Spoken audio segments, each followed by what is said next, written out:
اشرف عبد الباقي جات له دعوه لايفنت فيه ويل سميث، سابها وراح علشان عربيه الكشري اللي هو عاملها الناس فيها ما بتعرفش تطلع البصل مقرمش. بنته كانت ضد التصرف ده، قعدت تحاول تقنعه بكل الاشكال ان هو يروح الايفنت، تقول له يا بابا ده فيه ويل سميث، يقول لها ويل سميث على نفسه انا رايح اعلم الناس ازاي يعملوا البصل. هو ده تصرف طبيعي؟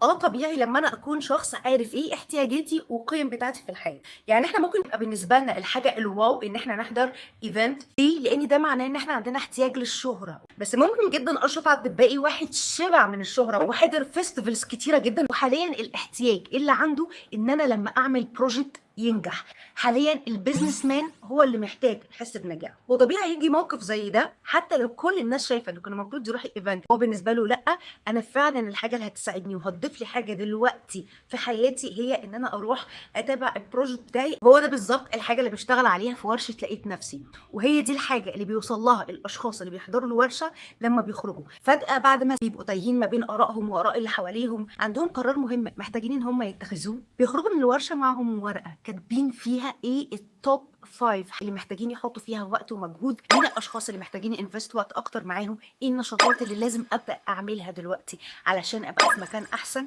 لو انتوا كمان حابين توصلوا للكلاريتي دي وتبقوا عارفين ازاي تحطوا بلان لنفسكم الفتره الجايه، ابعتوا رساله وهنبعت لكم تفاصيل الورشه.